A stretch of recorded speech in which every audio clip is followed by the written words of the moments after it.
Well, hello everyone, and welcome back to I'm Home. If you're new here, welcome, and if you're an old follower, then I'm so glad you're back.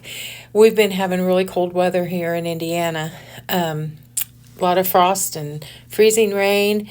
They say a lot of snow's coming up, and we're into the second week of January of 2024 here, and my husband had a surgery, and then he's been recuperating from that, and I've been taking care of him, and I got hurt, and we've been kind of a mess.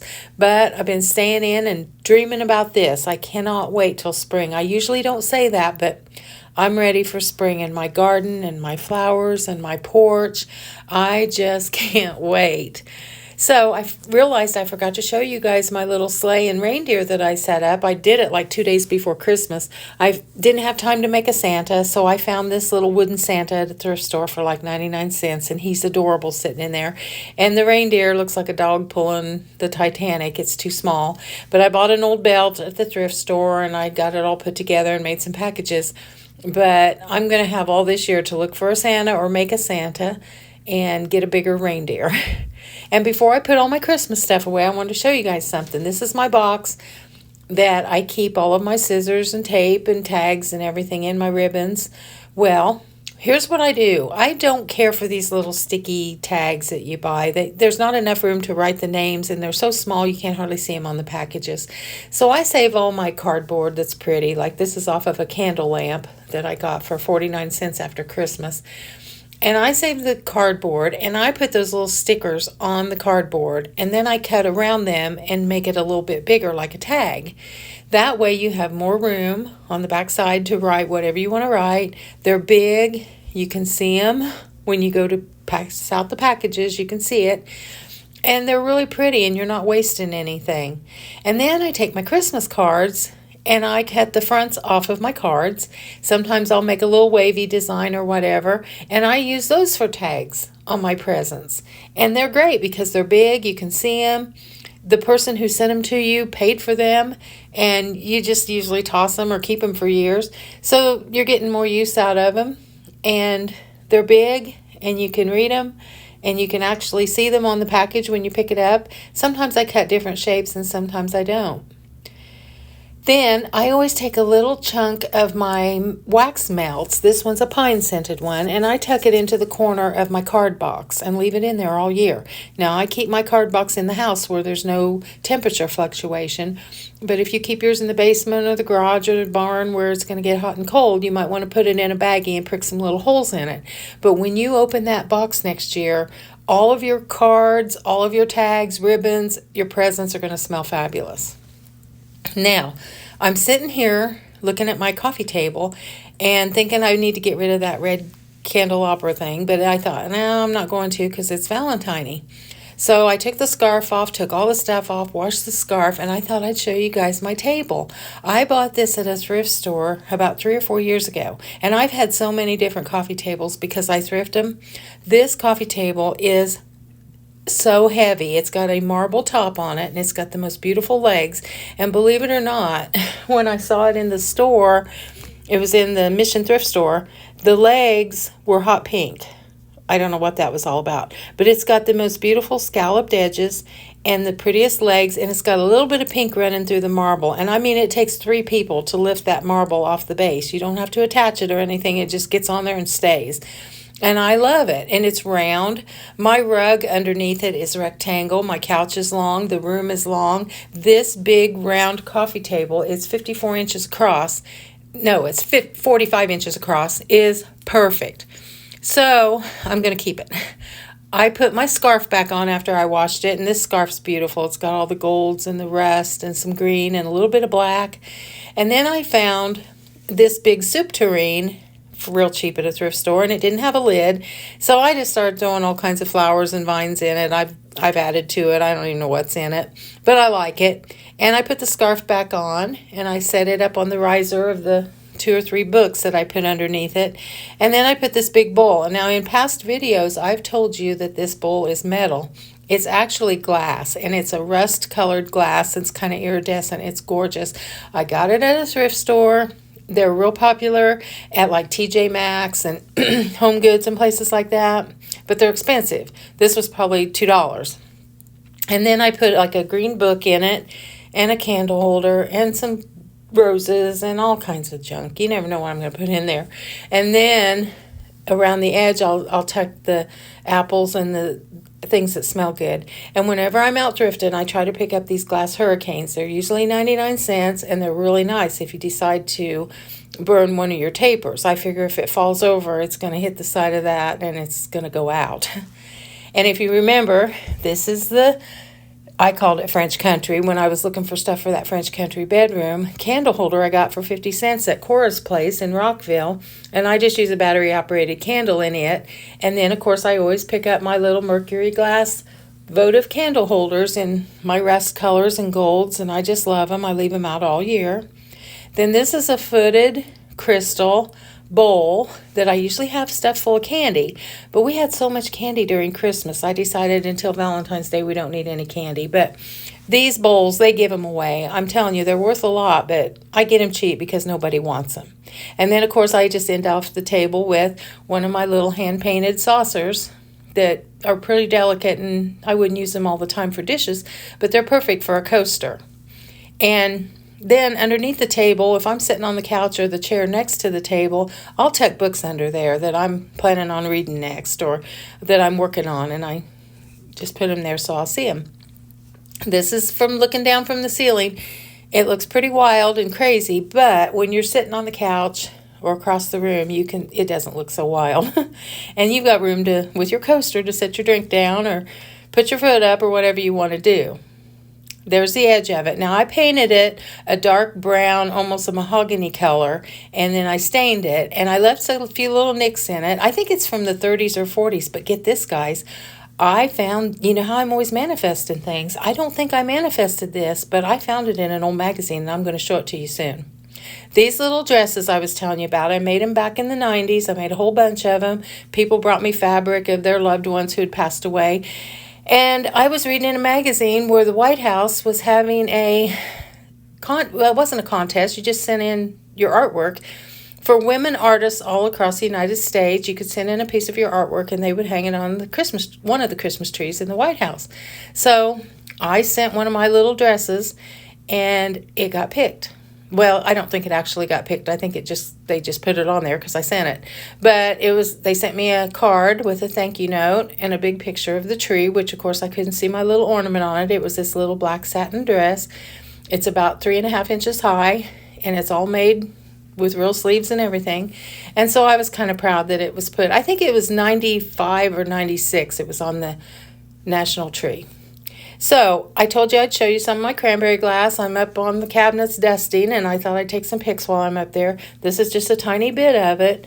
Mrs. Malklet, one of our teachers at school, she gave me a piece when I got married, and I fell in love with it. She had it all over her house, and these are the pieces I've collected through thrifting. I've never bought a piece at an antique store, and I probably never will. Then I'm in the store the other day, and I see Dolly Parton's buttermilk biscuits. So, I had to try those. I'm not real good at making biscuits. I can cook anything up, but I cannot make a good biscuit. The only thing I would say about these biscuits is it calls for 12 tablespoons of butter, and you could use 8 because they were pretty rich, but they're great. Then I just took my cabinets, all the Christmas stuff off, and I left some of the greenery. And my dried roses that are all over the house, they kind of go with every holiday.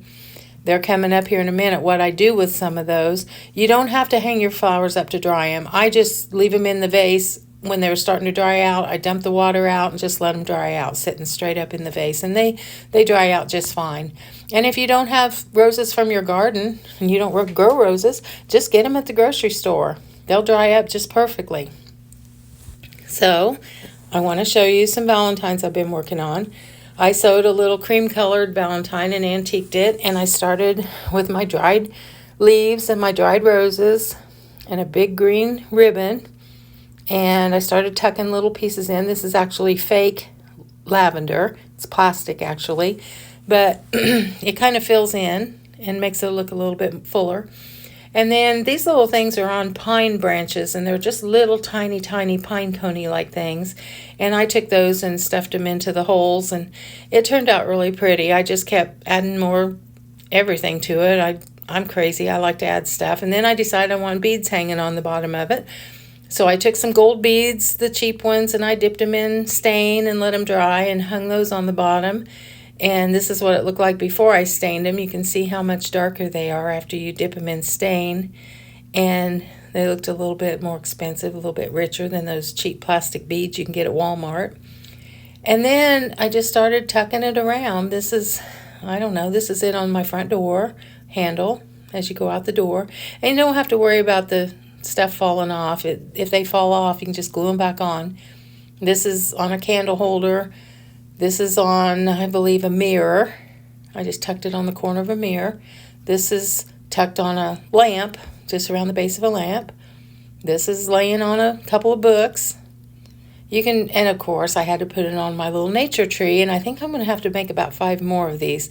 They're about 8 inches across, and I don't know, maybe 6 inches, 7 inches tall. And these are the roses that I've collected around my house that I dried from my garden.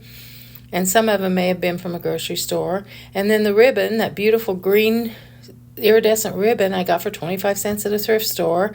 And it was almost a complete full roll. I pick them up all the time, and that really saves on your crafts. Then I was in a mission the other day, and I picked up these old books, and this is a Jack and the Beanstalk book with the most beautiful illustrations, but the book didn't have a cover, and it was absolutely falling apart. And the lady said, I'll just sell you these for 10 cents a piece because they're like falling apart. So I don't like to take books apart, but this one's literally not together. Those pages are just laying there. I will take it and make tags, use them in all my crafts. I don't know exactly what I'll do with it. Some of the pictures I may frame, and some of them are in color. They're beautiful illustrations. And I just enjoyed it so much. And I told her, I said, I'll use this book for something. And then I found these little books.